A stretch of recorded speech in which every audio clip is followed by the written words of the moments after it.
Bien, entonces vamos a empezar. El día de hoy vamos a ver lo que son anemias hemolíticas adquiridas. Ustedes saben que cuando hablamos de anemias hemolíticas, pues son un montón. Ya saben que tenemos un tipo de anemias hemolíticas congénitas, que ya lo van a ver en otro capítulo, si es que no lo han visto aún, y las adquiridas, que es lo que vamos a ver esta vez. ¿Sí? Vamos a hablar un poco de introducción. Ustedes saben que la anemia de este tipo de anemia, mejor dicho, está causada porque se destruye el eritrocito eh, más rápido de lo que normalmente duraría su vida. Si normalmente un glóbulo rojo vive 120 días, el tiempo de vida se va a cortar menos. Esta destrucción puede ser dentro del vaso sanguíneo o puede ser fuera del vaso sanguíneo, generalmente en el sistema retículo endotelial. Y por lo tanto, como ustedes tienen una destrucción acelerada, la médula ósea va a tratar de compensar con una eritropoyesis extra, ¿no? Y esa eritropoyesis va a ser secundaria a esta destrucción que está siendo más frecuente. Ahora, ese es un cuadro que siempre le pongo suelo ponerlo para que entiendan un poco cómo es la hematopoiesis, ¿no? En general, no voy a profundizar mucho acá. Nosotros tenemos una célula madre, ¿no? Una multipotencial, que generalmente se va a duplicar a sí misma y al duplicarse a sí misma, pues mantiene su línea, ¿no? La célula madre, y la otra que queda empieza a diferenciarse gracias a un montón de sustancias como interleucinas, factor de necrosis tumoral, etcétera, empieza a tener una diferenciación. Para que sepan, todos los que son glóbulos rojos, serie roja, va a derivar del precursor común mieloide. No solo del precursor mieloide va a ser los granulocitos, va a ser todo. Los granulocitos, la serie roja, las plaquetas, y aquí también podemos ver que van a salir lo que son algunas otras células como macrófagos y células dendríticas, ¿sí? Que derivan obviamente del monoblasto, que viene del mieloblasto, ¿ok? Entonces, eh, ustedes saben también por otro lado que cuando hablamos de anemia tenemos varios tipos de clasificación. Tenemos anemia de acuerdo al volumen corpuscular medio, ¿no? Tenemos otra forma de clasificar que es regenerativa y arregenerativa. Y para ello vamos a tener que usar lo que son los reticulocitos. Entonces, eso es muy importante porque una anemia hemolítica es una anemia regenerativa, ¿sí? Por eso es que cuando se destruyen de forma acelerada los glóbulos rojos, se destruyen antes de cumplir sus 120 días, pues va a haber un aumento de reticulocitos por parte de la médula para tratar de compensar esta falta, ¿sí? Ahora, cuando ustedes piden reticulocitos, ojo, ustedes no van a usar el valor absoluto de los reticulocitos. Ustedes van a usar este valor, corregirlos, ¿ya? Y sacar lo que se llama el índice de producción reticulocitaria, que es el IPR, ¿sí? Esto se hace con una fórmula que lo pueden encontrar sencillamente en Google, ponen índice de producción eritrocitaria, calculadora, y ahí les van a pedir dos parámetros, lo que son el conteo de reticulocitos y el hematocrito del paciente.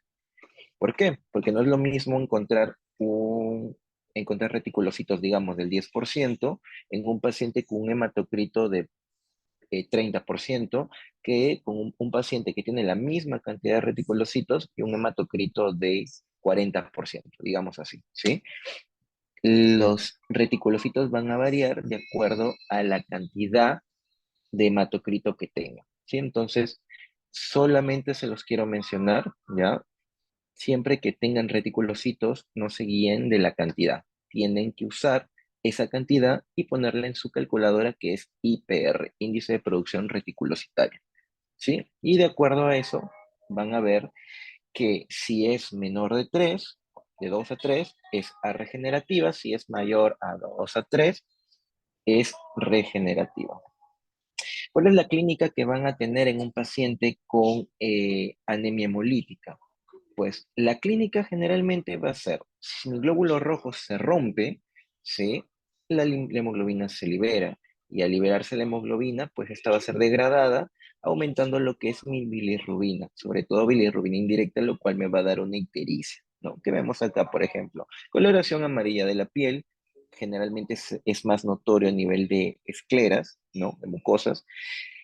Y otra de las cosas que vamos a tener es la esplenomegalia, ¿sí? La esplenomegalia va a ser muy característica de la anemia hemolítica, sobre todo en pacientes que tienen una anemia hemolítica crónica generalmente, ¿sí?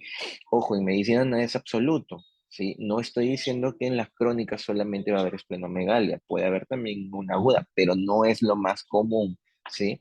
Se asocia más a anemias hemolíticas crónicas, ¿de acuerdo? Y por último, pues, si ustedes tienen destrucción de glóbulos rojos, disminuyen los glóbulos rojos, van a tener anemia. Una forma de clasificar la anemia hemolítica en general, tenemos varios, ¿no? De acuerdo al mecanismo, de acuerdo al sitio de hemólisis y de acuerdo a la duración.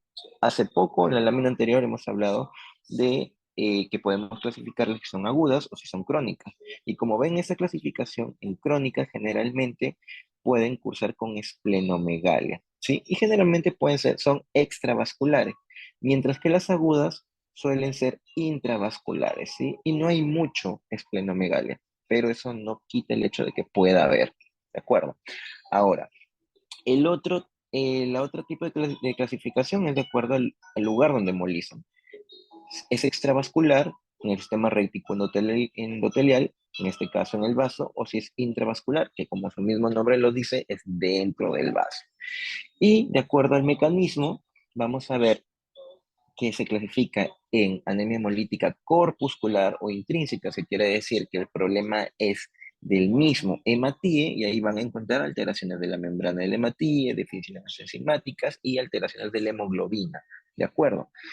Pero hoy día nos vamos a centrar acá, que son las anemias hemolíticas extracorpusculares o extrínsecas. Quiere decir que no, el problema no va a ser del glóbulo rojo, sino va a ser algo que la destrucción va a ser mediada por algo ajeno a él, ¿no? Por ejemplo, la presencia de anticuerpos, auto o aloanticuerpos, o problemas o sea, o situaciones en las que el glóbulo rojo se fragmente, que puede ser por una microangiopatía, de repente por agentes físicos, por el hiperesplenismo, infecciones, por ejemplo, por paludismo, etcétera, ¿sí? Ahora, este es un cuadro básicamente que resume esto, ¿sí? Esta parte de acá, esto. Y si se dan cuenta, aquí he puesto un cuadrito en rojo donde menciona hemoglobinuria paroxística nocturna. Solamente para que sepan o lo tengan un poco presente, como ya mencioné, las anemias hemolíticas congénitas suelen ser intracorpusculares, mientras que las anemias hemolíticas adquiridas son extracorpusculares. ¿Por qué les puse este en rojo? Porque la hemoglobinuria paroxística nocturna va a ser la única la única anemia hemolítica adquirida, ¿sí? Adquirida, pero va a ser el mecanismo va a ser intracorpuscular, ¿de acuerdo? ¿Sí? Ojo, lo vuelvo a repetir, la hemoglobinuria paroxística nocturna es una anemia hemolítica adquirida, pero va a ser intracorpuscular, va a ser la única que va a hacer eso. El resto, tal cual ven en los cuadros. Más adelante vamos a hablar más de lo que es la hemoglobinuria paroxística nocturna, por qué se da, etc. En este cuadro que les traigo es una clasificación específicamente de anemias hemolíticas adquiridas. Cuando hablamos de anemias hemolíticas adquiridas, vamos a tener causas inmunes y causas no inmunes. Como mencioné unas láminas atrás, en las inmunes pueden ser producto de autoinmunización por un autoanticuerpo, ¿sí? Una aloinmunización que puede ser un anticuerpo que se va a formar porque hay un contacto con un agente externo. Por ejemplo, una transfusión, ¿no? Una transfusión, el cuerpo reconoce ajeno a esas unidades de sangre, ¿no? A esos hematíes y produce aloanticuerpos, ¿sí? Y la hemólisis inmunológica, que esto se puede dar también por el uso de medicamentos. Por otro lado, cuando nos vamos a las hemólisis no inmunológicas, tenemos, que podemos clasificarlos en síndrome de fragmentación de Matías, que quiere decir una microangiopatía trombótica, que es el famoso MAT. Cuando hablemos de los MAT, de las microangiopatías trombóticas, ustedes tienen que tener en la cabeza estas que están aquí. El PTT, que es la púrpura trombocitopénica trombótica, que es bastante preguntada en los exámenes. El síndrome urémico hemolítico, que se asocia a una infección por E. coli, que tiene un serotipo específico. Y aquí también faltaría, no está en la imagen, pero lo que se conoce como síndrome de HELP, que básicamente es una complicación en las mujeres gestantes. ¿Sí? Esas tres, eso, cuando piensa en una microangiopatía trombótica, las más resaltantes son esas tres: PTT, el SHU, que es el síndrome urémico hemolítico, y el síndrome de HELP. Ahora, aparte de estas microangiopatías trombóticas, ¿sí? Tienen lo que son causas cardíacas. ¿Por qué? Porque ustedes cuando tienen valvulopatías, cuando son portadores de válvulas protésicas o tienen problemas de la misma válvula, por ejemplo, estenosis, insuficiencia, pues esa misma turbulencia producida por ese daño en el corazón puede producir destrucción de los glóbulos rojos, puede producir hemólisis, ¿sí? Pero esa hemólisis no va a ser mediada por esto, sino va a ser mediada por causa mecánica, ¿sí? Secundario al corazón.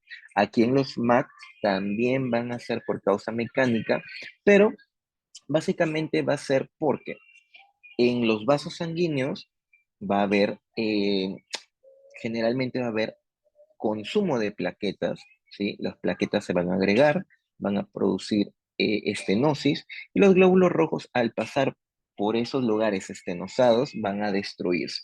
¿De acuerdo? Igual, más adelante lo vamos a conversar un poco más. Ahora, por otro lado, tenemos las causas, dentro de las causas no inmunológicas, tenemos agresión directa del glóbulo rojo por algún agente infeccioso químico.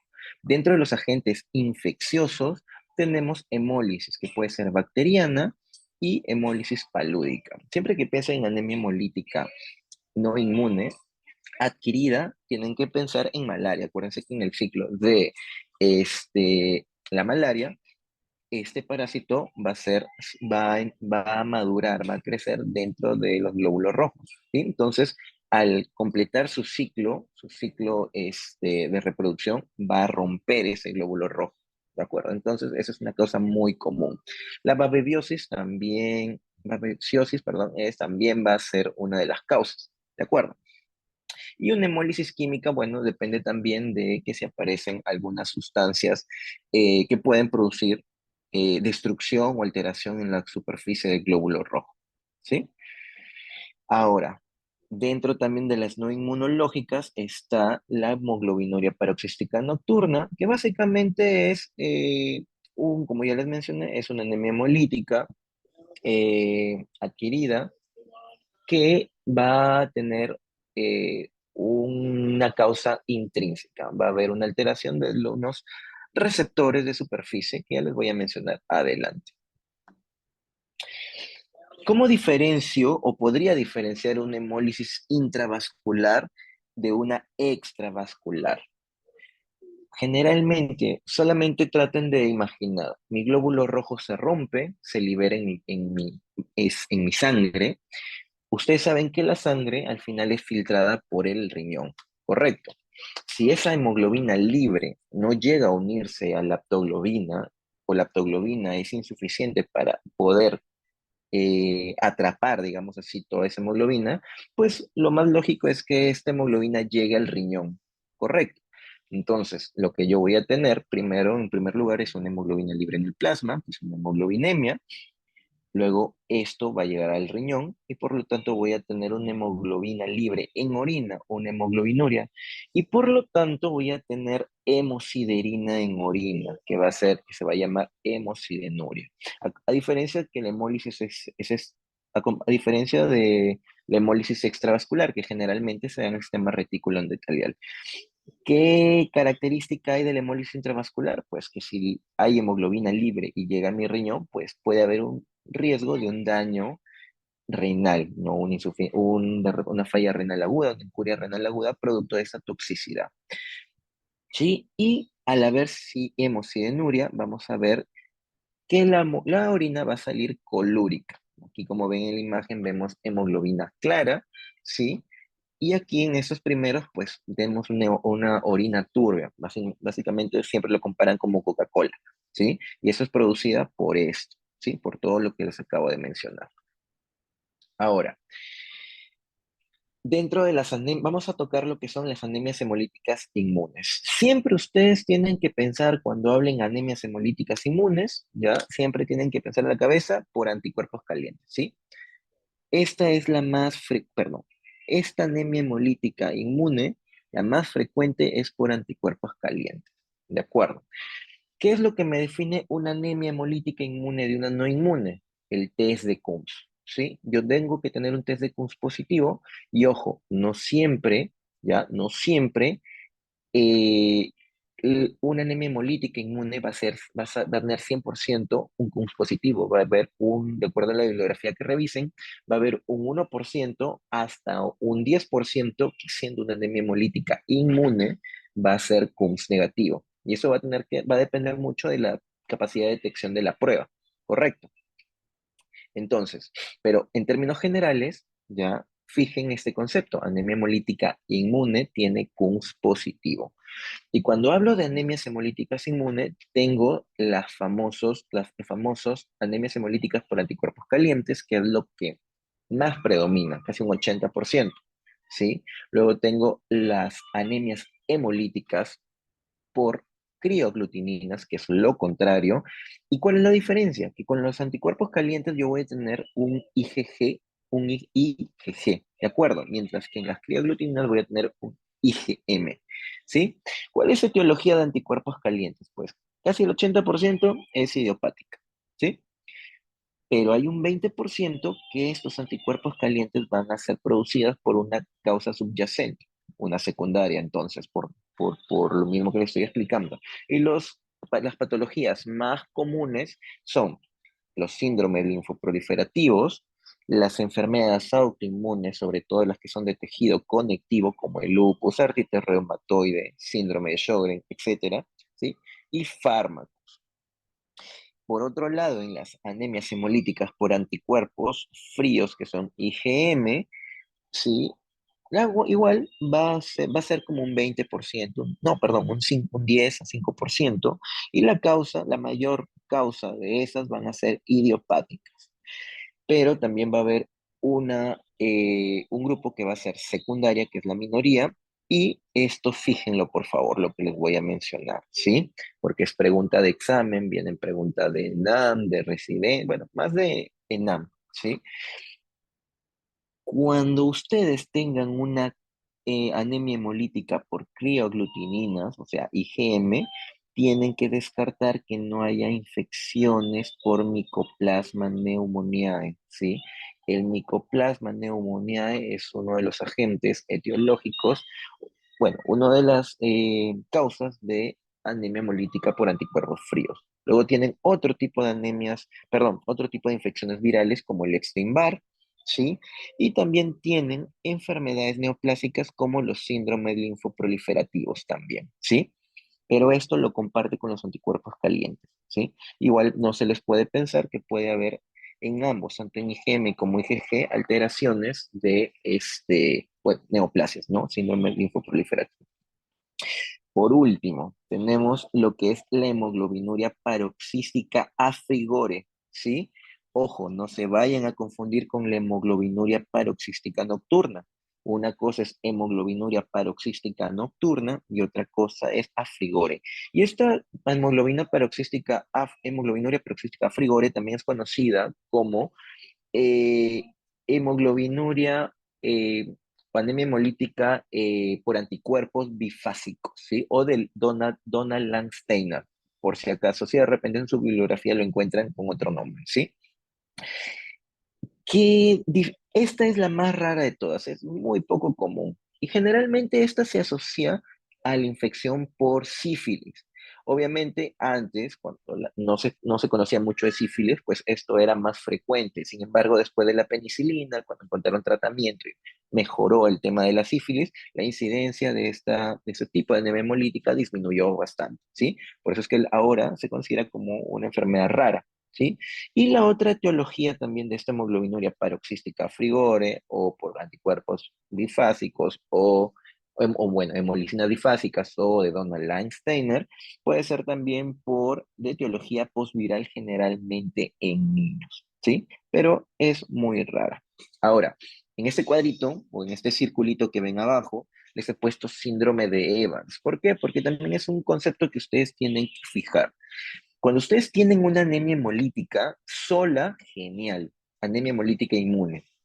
Pero si por algún motivo ustedes encuentran una plaquetopenia y ustedes confirman que esa plaquetopenia también es por una etiología inmune, por anticuerpos, ustedes están frente a un síndrome de Evans. En conclusión, el síndrome de Evans es la unión de una anemia hemolítica autoinmune con una plaquetopenia inmune. Correcto, ¿sí? Fijen ese concepto también. Ese es un cuadrito, básicamente, un resumen para que puedan diferenciar los tres tipos de anticuerpos, ¿sí? Calientes, fríos, crioglutininas, perdón, estoy medio con la lengua trabada hoy día, y las hemolicinas difásicas, ¿ok? Diferencias, calientes es IgG, a veces puede ser IgA, y cuando dice IgM lo menciona porque a veces también puede ser, pero es rarísimo. O también puede haber anticuerpos que son mixtos, que pueden ser IgG, IgM, o sea, anticuerpos calientes y fríos a la misma vez, ¿sí? Pero en términos generales es IgG e IgA. Crioglutininas o anticuerpos fríos siempre va a ser IgM y la de Donat-Landsteiner siempre va a ser IgG, ¿de acuerdo? Diferencias también es cómo actúa el complemento, la fijación del complemento. Los que van a fijar más complemento acá son los anticuerpos fríos y los de Donald Steiner, ¿sí? ¿Por qué le dicen anticuerpos calientes? Porque van a hemolizar, se van a activar y los glóbulos rojos van a hemolizarse a una temperatura corporal, 37 grados. ¿Por qué se llaman anticuerpos fríos? Porque generalmente aglutininan a temperaturas bajas, ¿sí? Y la diferencia con lo que son hemolicinas bifásicas o de Donald-Steiner es que primero los anticuerpos se van a fijar en frío, por eso le dicen bifásicas, porque va a tener dos fases. Los anticuerpos se van a fijar al glóbulo rojo en el frío, sí, a temperaturas bajas, pero van a hemolizar cuando llegue a una temperatura alta. Quiere decir que cuando entran a la circulación sanguínea, que obviamente tienen tiene la temperatura de 37 grados, que es la temperatura corporal, va a empezar la hemólisis, ¿sí? Acá hay dos fases, la fase de fijación, que es con frío, y la fase de hemólisis, que es con temperatura ya corporal, ¿ok? La frecuencia, ya saben que la de anticuerpos calientes es más, los fríos menos, la de Donald-Steiner mucho menos, ¿sí? Generalmente anticuerpos calientes es exclínica, o sea, extravascular, y en las otras dos generalmente son intravasculares. Las etiologías ya se las puse acá, igual van a tener las diapositivas. Y en el diagnóstico, pues básicamente, ¿qué es lo que mencioné? Que van a tener que pedir para saber si es una anemia hemolítica o un CUMS. Pero no solamente voy a quedarme con un CUMS directo, ¿sí? Porque generalmente cuando piden un CUMS directo, lo que hacen es eh, pedir si es positivo o negativo, ¿sí? O sea, solamente les mencionan eso. Pero lo más importante es que ustedes pidan un test de Kunz mono específico, ¿sí? Y ya más adelante vamos a mencionar. Si se preguntan cómo es la prueba de Kunz, aquí les traigo una imagen. Tienen que saber que hay dos tipos de pruebas de Kunz o test de Kunz, ¿sí? El Kunz directo, que es el más conocido, y el Kunz indirecto. ¿Cómo hago la prueba de Kunz? Fácil. Si yo tengo un paciente, ¿sí? Con anemia hemolítica, yo tomo la muestra, como ven acá, y cuando separo los glóbulos rojos, esos glóbulos rojos van a estar marcados, porque van a tener antígenos, como ven acá, estas rayitas azul van a estar en la superficie del glóbulo rojo. Esos antígenos, ¿sí? Van a ser como una antena, ¿ya? Como una antena, una señal para los autoanticuerpos o aloanticuerpos.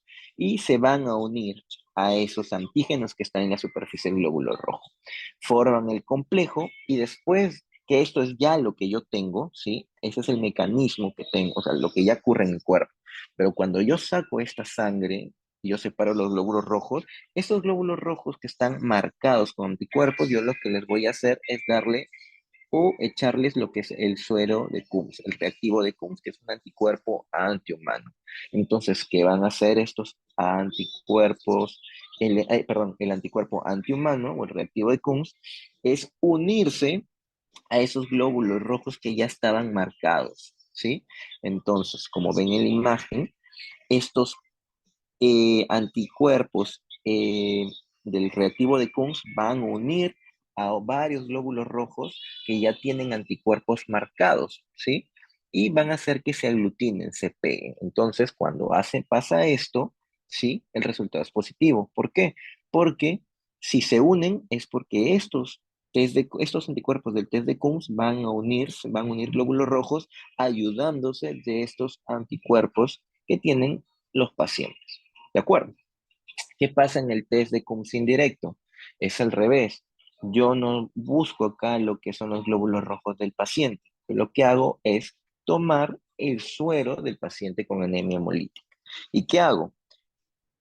Expongo el suero del paciente con anemia hemolítica que en teoría ya tiene los anticuerpos circulando, porque esto es lo que se va a unir a sus propios glóbulos rojos.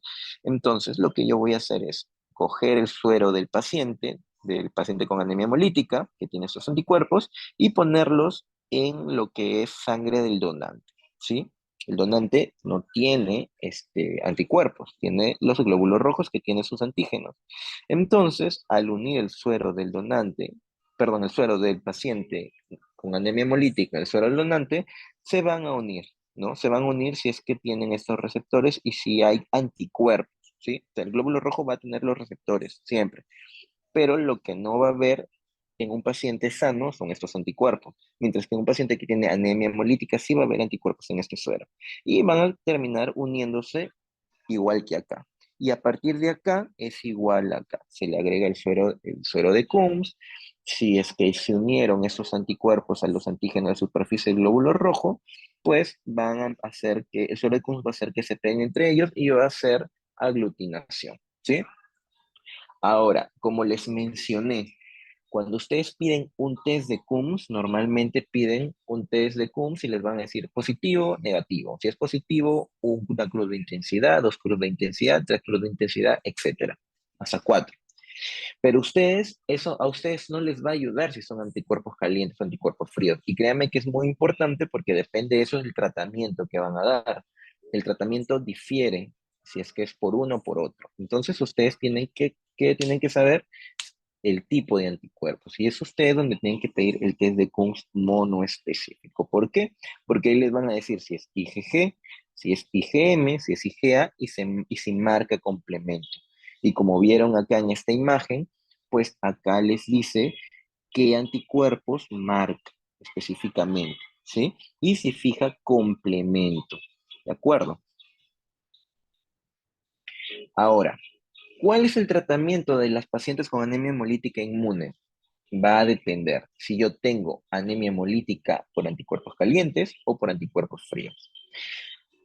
En términos generales, si yo tengo una anemia hemolítica secundaria, inmune secundaria, que tengo que tratar la causa de base. Si me la causó un linfoma, un síndrome linfoproliferativo, manejar esa causa de base. Si me la causó una infección, manejar la causa de base de la infección.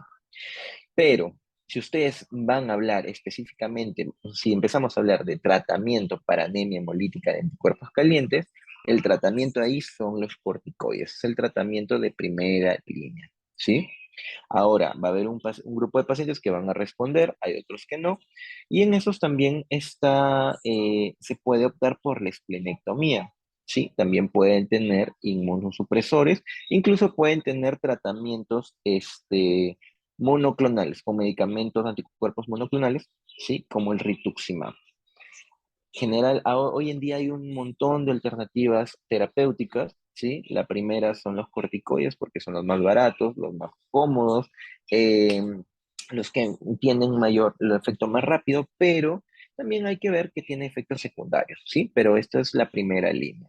Ahora, en un paciente con anemia hemolítica por anticuerpos fríos, ¿sí? El tratamiento va a variar. Generalmente, y esto fíjenlo también, los corticoides no van a ser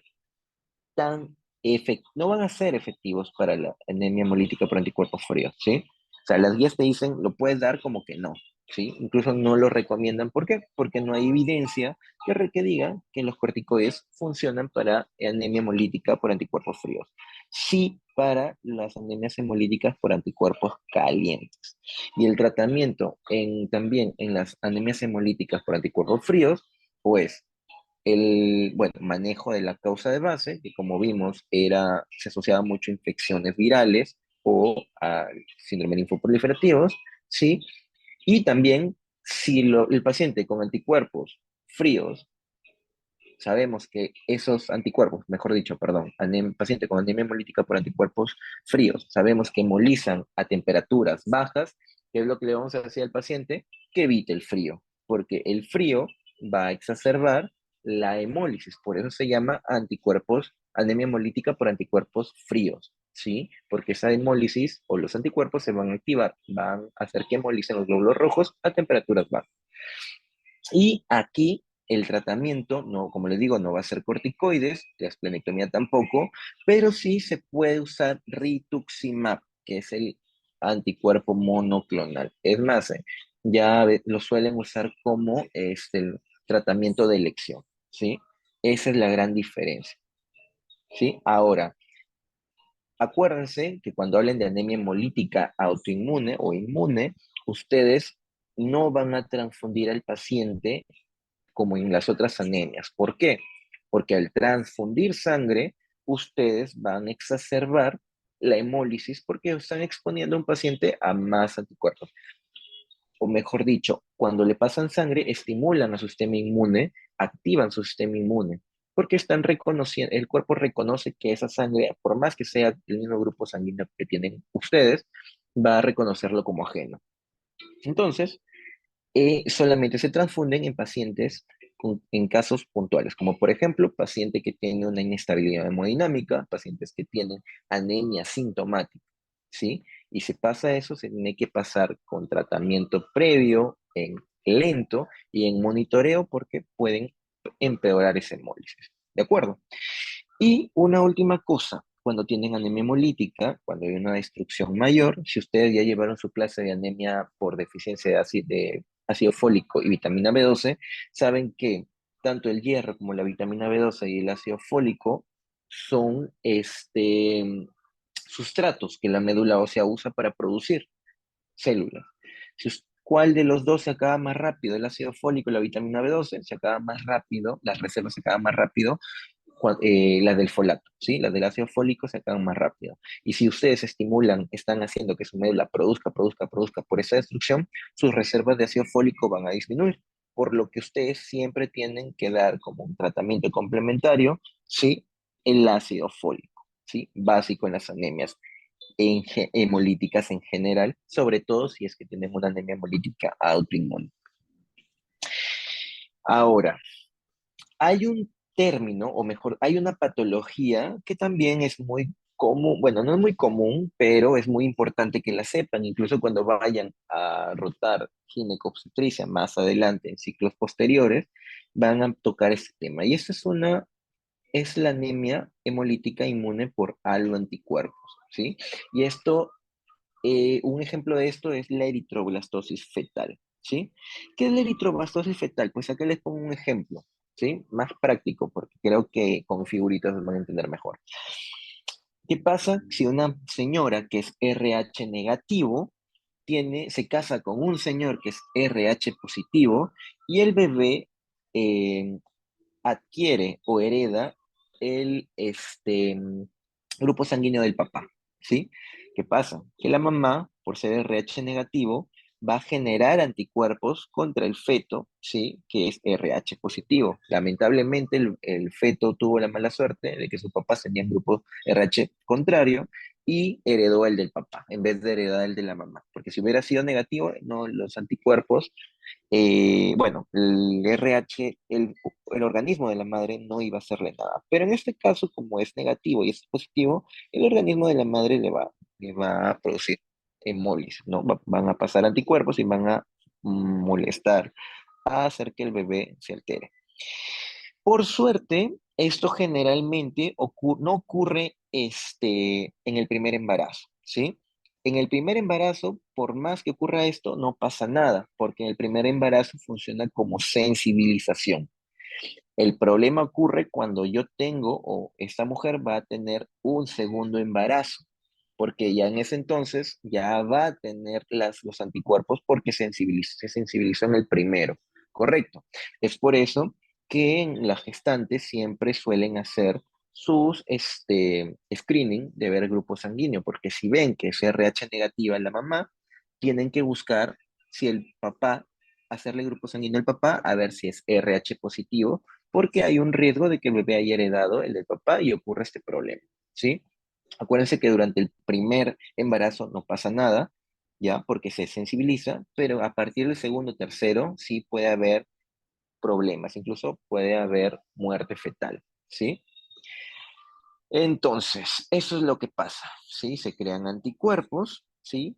La madre ataca el feto y empieza a haber la hemólisis. Por eso es que parte del tratamiento es que después del primer embarazo, la mujer reciba inmunoglobulina, ¿sí? Inmunoglobulina para evitar que haya problema con el segundo embarazo. Sí, acuérdense de esto, eritroblastosis fetal, la mamá es RH negativo, el papá RH positivo, el bebé hereda el grupo sanguíneo, el factor RH del papá, y por lo tanto hay una incompatibilidad.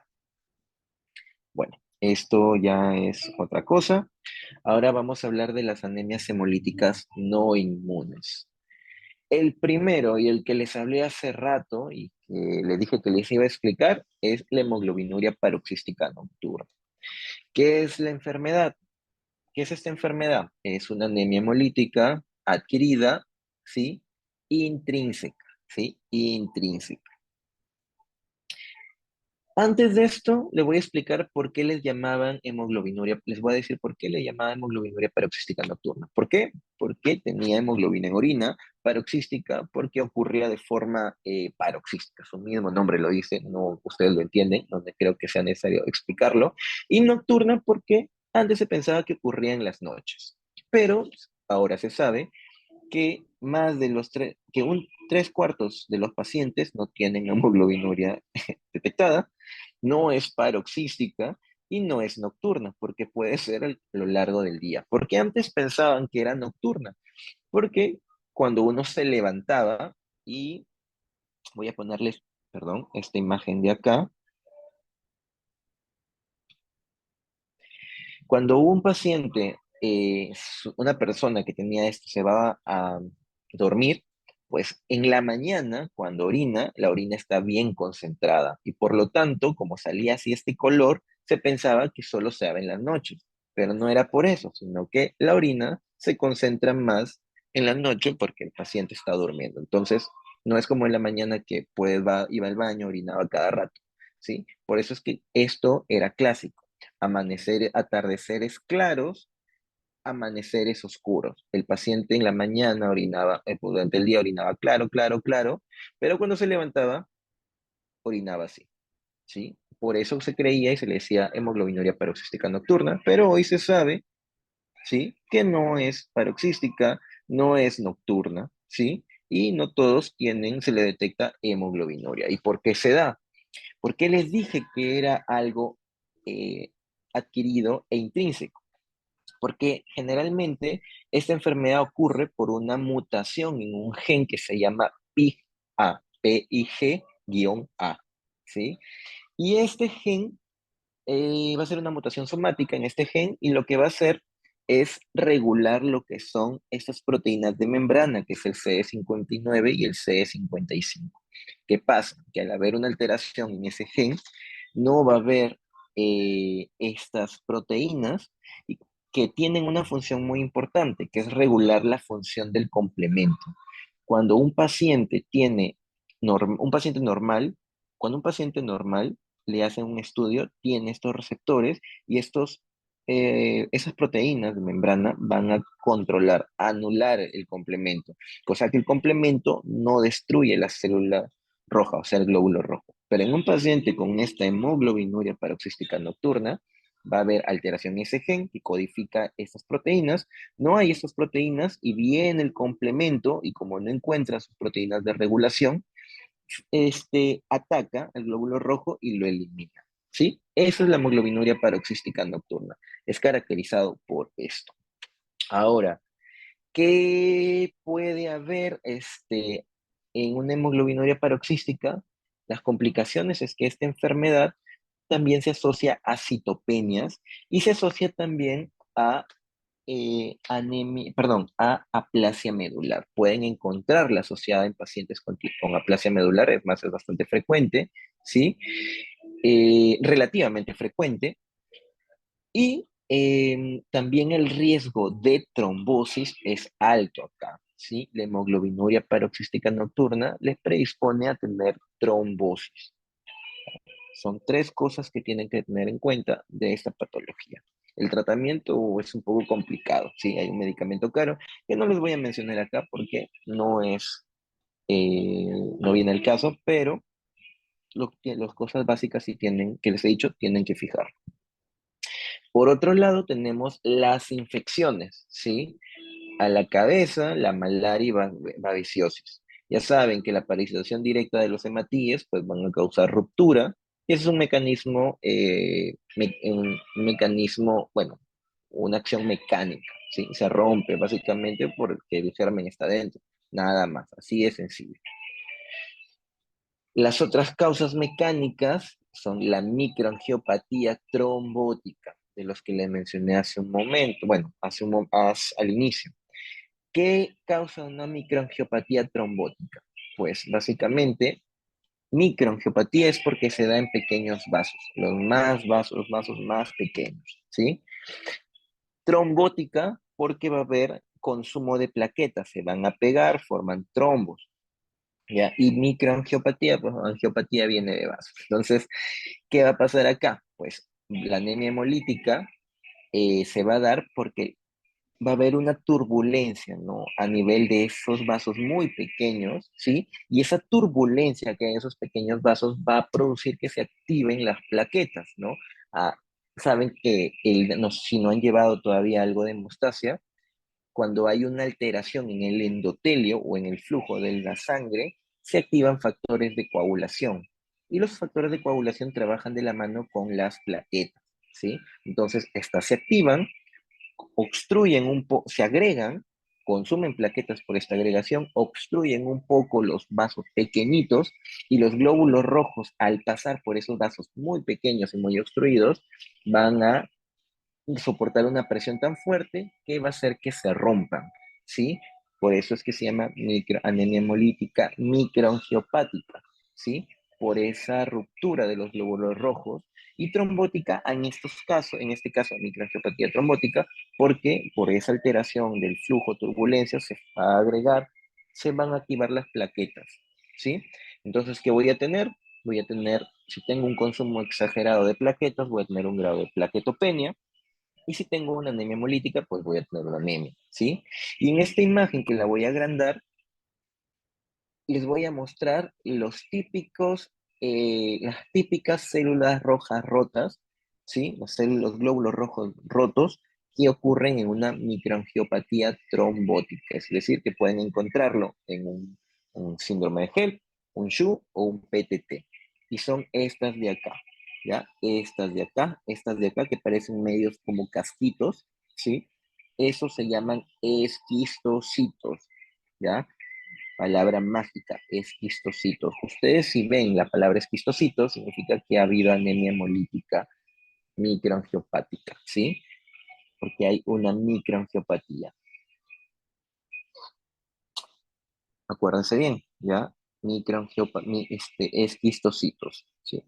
Ahora, una característica de los MAT o de las microangiopatías trombóticas es que esta anemia hemolítica, como no va a ser una causa inmune, sino mecánica, que les va a apoyar este diagnóstico, que el CUMS directo sea negativo, porque si el CUMS directo es para definir si es inmune. Si sale negativo, nos aleja de esto, ¿no? Más sería una causa mecánica. Y si está asociada a trombocitopenia, sí, pues tienen que sospechar en esto, ¿sí? En resumen, una microangiopatía trombótica tiene una anemia hemolítica, CUMS directo negativo, trombocitopenia, y en el frotis de lámina periférica van a ver los esquistocitos, famosos esquistocitos. Hablemos de un poco de la púrpura trombocitopénica trombótica, ¿ya? Clásica, es bastante preguntado. Pues esto va a ser una MAC que básicamente va a ser se va a caracterizar por una pentada clásica, ¿no? La anemia, la trombocitopenia, signos neurológicos, alteración de la función renal y fiebre. Aunque, aunque aquí mencionan que la pentada clásica es 88-98%, un gran porcentaje no van a presentar síntomas neurológicos, o un porcentaje significativo no va a tener alteración de la función renal, ¿sí? Y algunos no van a tener fiebre. Así que en la bibliografía van a encontrar esto, pero créanme que en la práctica no siempre van a encontrarlo así. Si lo encuentran los cinco, pucha, si no lo piensan, no pueden, es algo que no se puede perdonar porque está cantado, ¿sí? Ahora, ¿por qué se da esta púrpura trombocitopénica trombótica, PTT? Pues básicamente porque hay una alteración de una sustancia que se llama el ADAMS 13, ¿sí? El ADAMS 13 es algo muy importante. En resumen, ¿qué hace el ADAMS 13? Pues cuando ustedes tienen los multímeros de von Willebrand, que sirven mucho a la hemostasia, generalmente son multímeros muy largos, ¿sí? Entonces, cuando son multímeros muy largos, eh, no ayudan en realidad tanto, ¿sí? Tienen que ser cortados por el ADAMS 13, ¿sí? Esto es lo que pasa en un sujeto normal. Estos multímeros largos son cortados por el ADAMS 13 que tiene un paciente. Entonces, sí, va a haber un sistema digamos, un sistema de coagulación adecuado, ¿sí? Para no confundirlos mucho. Pero ¿qué pasa en un paciente que tiene un PTT? Pues voy a tener una ausencia de ADAMS 13, los multímeros van a ser demasiado largos y al ser demasiado largos van a favorecer que las plaquetas se agreguen, se peguen y va a predisponer la trombosis, ¿correcto? Sí, básicamente el PTT es por una deficiencia de ADAMS 13, la cual puede ser congénita o adquirida. Lo más frecuente es que sea adquirida porque hay anticuerpos contra este factor, con esta sustancia, ¿no? Con este ADAMS 13, ¿sí? En la congénita no hay anticuerpos, simplemente el cuerpo no produce. Pero en la adquirida produce, pero el cuerpo empieza a producir, el organismo empieza a producir anticuerpos que lo destruyen. Lógicamente, una adquirida, pues lo van a encontrar en un adulto, porque es adquirido, y van a sospechar una congénita en un paciente niño, recién nacido, hay pequeño, que de muy pequeño cursó con estas alteraciones, ¿no? Anemia hemolítica, trombocitopenia, etcétera. El síndrome urémico hemolítico, pues, que es el SHU, es una microangiopatía trombótica que se acompaña de daño renal y está producida por una toxina que es una toxina característica del E. coli, ¿sí? No recuerdo muy bien el serotipo ahorita, creo que es el OH157, ya, no recuerdo, les mentiría, pero está asociado a la infección con E. coli enterohemorrágica. Esto es un cuadro general para que sepan cómo enfocar las microangiopatías trombóticas, ¿no? Si tienen un MAT, ¿ya? Anemia hemolítica, plaquetopenia, ¿sí? Y no hay causas secundarias o hay alguna dudas, pues tienen que medir el ADAMS 13. Obviamente, por cierto, chicos, aquí no hay, ¿sí? Creo que lo pueden mandar a hacer en ROE, pero es un estudio que lo mandan al extranjero y demora 30 días. Y esa es una patología que tiene que ser manejada muy rápido, ¿sí? Que hasta que venga el resultado se murió. Así que eh, tienen que actuar bastante, aquí tienen que usar bastante su clínica y eh, tienen que pensar y usar toda la clínica que tengan, ¿ya? Incluso los exámenes de laboratorio disponibles, porque esto que es el confirmatorio no lo hay. Y si lo hay, demora un montón y es caro, ¿sí? Si ven que tiene una actividad de Adams 13 menos del 10%, es un PTT. Si no, no lo es. Así de fácil, ¿no? Ahora, si tienes un paciente con una microangiopatía trombótica y ves que hay historia de diarrea y fallo renal, eso es un SHU hasta que se demuestre lo contrario, ¿sí? Tienen que ver el tema de encontrar la toxina Shiga, manejo de ver si hay eh, una infección, ¿sí? Y por otro lado, si tienen saben que hay un una microangiopatía trombótica con anemia hemolítica, ¿sí? Y saben que puede ser secundario a algo más como un síndrome de HEP, ¿no? Pues ahí pueden tener un síndrome de HEP, de repente un MAC secundario, una pancreatitis, que también se han descrito, ¿sí? Pero, obviamente que si ven que esto ocurre en el contexto de una gestante, obviamente ese es un HELP, ¿ya? Hasta demostrar lo contrario, ¿sí? Anemia microangiopática, anemia hemolítica microangiopática, ¿sí? Y plaquetopenia en una gestante, HELP.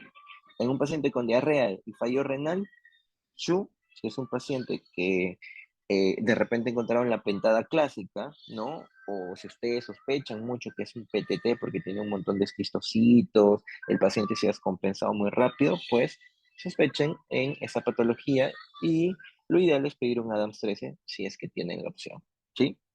Tratamiento no les voy a mencionar acá mucho porque es es bastante, un poco complejo, no es sí, el tema aquí. Y este es un cuadro final que resume cómo es el abordaje de una anemia. Saben que si tienen una anemia con un BCM elevado, porque a veces, generalmente las anemias hemolíticas tienen un BCM elevado, ¿ya? Aparte de eso, encuentran que tiene marcadores de hemólisis positivos, quieren decir LDH elevada, bilirrubina indirecta elevada, reticulocitos elevados y disminución de la aptoglobina. Acuérdense que la aptoglobina se une a la hemoglobina libre. Si es que yo hemolizo y libero hemoglobina, toda la aptoglobina que tengo ahí circulando se va a consumir porque se va a unir a esta hemoglobina, ¿sí? Yo voy a sospechar de una anemia hemolítica, obviamente, ¿sí? Ahora, tengo que sospechar si es una anemia hemolítica intravascular o extravascular, y para poder sospecharlo va a depender mucho un examen de orina, así de fácil, sacan su examen de orina, si hemoglobinuria, hemosidenuria, y si tienen de repente también una falla renal, pues probablemente sea una hemólisis intravascular. Por otro lado, si es que tienen esplenomegalia, ¿sí? Esplenomegalia y una clínica de hemólisis crónica, lo más probable es que sea extravascular. ¿Qué tienen que pedir en un paciente que tienen anemia hemolítica? CUMS. ¿Por qué? Para saber si es inmune. Si tienen una prueba de CUMS positiva, tienen que pensar si es inmunológica. Obviamente es mediado por anticuerpos y tienen que ver si es que no sean por aloanticuerpos, que generalmente es por transfusión, ¿sí? O por enfermedad del recién nacido, por lo que ya les comenté, de la madre y el feto, o autoanticuerpos, ¿sí? Que el organismo produce, ¿sí? Los produce por sí mismo, secundario a algo más, sin necesidad de haberlo expuesto a una transfusión, ¿sí? Y saben que tienen los fríos, los calientes a frigore, y para eso van a pedir el test de CUMS, cuál el mono específico, para que le digan qué tipos de anticuerpos hay, ¿ok? Por otro lado, si mi CUMS es negativa, ya voy a decir que no es inmune, obviamente, y voy a revisar el frotí de sangre periférica. La morfología me va a ayudar porque si hay glóbulos rojos, ¿ya? Si es que ya han llevado la parte de anemia hemolítica congénita, pues si los glóbulos rojos son esferocitos, es una esferocitosis hereditaria, ¿no? Si es en un niño, si son óvalos eliptocitos, es eliptocitosis hereditaria, ¿sí? En este caso, si es que yo encuentro esquistocitos, ya, y plaquetopenia, ya saben que van a pensar, ¿sí? Aquí nos vamos por acá. Y generalmente cuando ven un frotis y ven morfología anormal, tienen que verse historia familiar de anemia hemolítica. Si no ha habido historia familiar y encuentran esquistocitos, sospechan en todo esto, ¿sí? En los MAC, en problemas de corazón, valvulopatía o cualquier otra cosa que produzca una hemólisis mecánica. Si sí hay historias familiares, pues tienen que ver que no sea algo congénito, ¿no? Como ya los mencioné, ferocitosis, etcétera. Y ya para eso pedirán sus estudios respectivos, que no es el caso de esta exposición. La nuestra queda hasta por acá nomás, ¿correcto? Bien, chicos, les había puesto un caso clínico, pero antes de eso quiero saber si es que hay alguna pregunta. Yo sé que esta es una exposición un poco densa, ¿sí? Es más compleja como para darle en una hora, un par de horas, pero les estoy dando las cosas más simples que les van a servir, que les va a servir a ustedes, ¿sí? Porque ustedes no van a ser hematólogos, o bueno, de repente sí, pero esto ya es algo más de especialidad, ¿sí? Pero sí tienen que saber lo básico. Bien, chicos, ¿hay alguna pregunta? Bueno, pues si no hay ninguna pregunta, les voy a poner el caso clínico, y si no, nadie me dice nada, pues llamaré. Es uno nada más, ¿ya? Es una paciente, mujer de 18 años, que tiene antecedente de lupus, ¿sí? Ingresa por un cuadro de disnea progresiva, taquicardia, ¿sí? Y cuando le examinan, ustedes encuentran que hay ictericia, ¿sí? Dos cruces en escleras y piel. Ustedes, como buenos médicos, le hacen su examen físico, que es lo que ya mencionó, y le piden su hemograma. Y como han estado atentos a la exposición, no solamente le piden hemogramas, sino le piden exámenes que les evidencien un grado, les ayude a evidenciar si hay una hemólisis activa. Vemos que tiene hemoglobina en 6,5, plaquetas 80.000, leucocitos con 4.500, con una fórmula diferencial adecuada, es decir, que tiene buenos neutrófilos, adecuados linfos, etcétera. Lactato deshidrogenasa, ojo, no se confundan con la lipoproteína de alta densidad, ¿sí? Que es el HDL, ¿ya? Es lactato deshidrogenasa, ¿sí? La bilirrubina total es en 10, a predominio de indirecto con 7 y la hemoglobina tiene menor a 1. Entonces, ¿cuáles son sus impresiones diagnósticas, chicos? ¿Qué exámenes solicitarían y a qué creen que se debe esta patología? ¿Alguien que quiera participar? ¿Cuál es tu impresión diagnóstica y qué exámenes pedirías a este paciente? Bueno, una anemia hemolítica autoinmune, ¿no? Quizás pedirle un test de Ya, COMS directo, monoespecífico para anticuerpos calientes, ¿por qué anticuerpos calientes? porque mencionó que en esa anemia hemolítica autoinmune por anticuerpos calientes, en las Ujú. secundarias estaba destacada lo que son las enfermedades como lupus, artritis Mm, reumatoide y Sjögren. Ya, perfecto, muy bien, ya, excelente. A ver, entonces, perfecto, perfecto. ¿Qué impresión diagnóstica te da? ¿Qué pensarías y qué exámenes solicitarías? Tu compañero mencionó algo, pero con esto, con estos datos, no necesariamente puede ser algo inmune, ¿sí? ¿Qué pensarías? Dame tus diferenciales. Acuérdense que cuando ustedes tienen pacientes, ¿sí? No van a ir con un solo diagnóstico. Para eso están los diagnósticos diferenciales. ¿Qué me podrías decir? Cualquier cosa que se te ocurra, obviamente basado en algo con sentido, ¿no? Pero si te equivocas no hay problema, pero dilo. ¿Qué piensas que puede tener este paciente? Nada.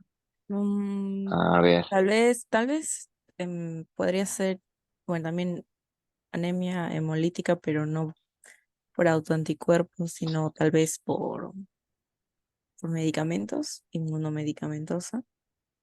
Bueno, ¿Por por... qué no se te escucha? ay, a ver. Ya, perfecto. Ya, está bien, claro, porque no tenemos un CUMS todavía. Tenemos acá lo que son parámetros de hemólisis, sí, ya, es cierto. Todavía no tenemos un CUMS, solamente tenemos que es anemia hemolítica. Ya, vale, vale, vale. Ya me mencionaron, bueno, impresiones diagnósticas, qué exámenes pedirían tus dos compañeros anteriores. Dime tú, ¿qué otro examen pedirías? O bueno, si quieres mencionar los anteriores y agregar algo más, perfecto. Y me vas a responder a qué crees que podría ser esta patología, ¿sí?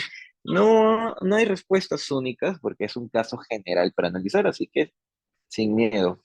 ¿Qué crees de ese paciente? ¿Qué otra cosa crees que puede tener? Sí, Hola. es una paciente lúpica, enfermedad Ya. autoinmune. Ujú, Este, bueno, tiene una anemia severa. Ay, disculpe. ujú. Ujú. No te Eh, preocupes. ¿Ya? y cerquitas, impresiones diagnósticas. Bueno, es una anemia hemolítica, posiblemente por la parte Ya, es una anemia de hemolítica, muy bien, ya. por la parte de lupus también sería normocítica normocrómica, por el lupus. Bueno, se tendría que pedir, para Ya. confirmar que es normocítica normocrónica, se tendría que pedir los BCMs, HCM. Mm, Ya. Constantes corpusculares, ya está bien. Pero, ¿qué más pedirías si es una anemia hemolítica? ¿Qué te importa saber? Bueno, acuérdense que la anemia hemolítica, sí es cierto, el BCM puede estar a veces normal, pero generalmente lo van a encontrar elevado. Pero aquí, obviamente, el BCM no va a ser muy importante porque ya tienen acá que esté hemolizando. O sea, de repente inicialmente en un hemograma donde solamente le dan hemoglobina, el nivel de hemoglobina, sí, porque el BCM les va a ayudar. Pero si aquí ya tienen sus parámetros de hemólisis, entonces ya es muy probable que, obviamente, o no es probable, obviamente es una anemia hemolítica. Pero tendrían que pedir algunas cosas, como ya tus compañeros mencionaron, el test de Coombs, ¿sí? Ahora, muy importante, acuérdense que esta patología, ¿ya? Ustedes van a sospechar mucho el tipo de diagnóstico de enfermedad por los antecedentes de la paciente o del paciente. En este caso es una paciente joven, mujer, con antecedente de lupus. Entonces, si yo tengo una paciente con lupus, ¿sí? Con síntomas de anemia progresiva, y parámetros de hemólisis, lo más probable es que sea una anemia hemolítica autoinmune por el lupus. ¿Sí? Acuérdense que las anemias hemolíticas, ya se asocian a otras enfermedades en un porcentaje. Ya a veces son idiopáticas, pero a veces son secundarias. Y si tengo una enfermedad autoinmune, pues voy a tener probablemente una anemia hemolítica secundaria a esta enfermedad inmune. ¿Sí? Ahora, le salió estos exámenes, ¿sí? Le salió estos exámenes. ¿Qué me podrían decir sobre esos exámenes? Tienes este resultado del CUMS. Tienes que te salió positivo 3 cruces y le pediste el monoespecífico y te marcó IgG y complemento. Con este resultado y la paciente anterior, con los antecedentes, lo que has visto, ¿qué diagnóstico tiene la paciente? Así, con nombres y apellidos. Igual, por si no lo has visto, te pongo acá el caso.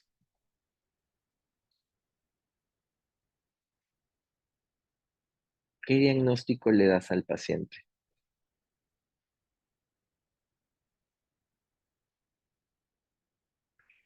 Sería una anemia hemolítica inmunológica, ¿no? Por Ya, el COMS ya, positivo. exacto, ya. ¿Qué más? Acuérdate que te estoy dando esta parte, te están dando más, el Ah, monoespecífico. allá, ¿Qué como es sería? por IgG, sería por anticuerpos calientes. Perfecto, ya, muy bien. Es un test de Coombs, perdón, un test de Coombs, es una anemia hemolítica inmune por el tema del Coombs directo positivo, pero ya que tengo el monoespecífico y marca IgG, es por anticuerpos calientes, acuérdense. IgG, sea solo o marque con complemento, que no es muy frecuente, pero se da. Si tiene IgG, es anticuerpos calientes, ¿sí? Muy bien, perfecto. Y bueno, ya el tratamiento, pues sería, como les dije, la causa de base y obviamente si son anticuerpos calientes, tienen que dar corticoides, ¿sí? Bien, chicos, entonces hasta aquí terminamos, ya. Igual les dejo las diapositivas. No sé si de repente alguien tiene otra pregunta, si no, ya lo dejamos acá.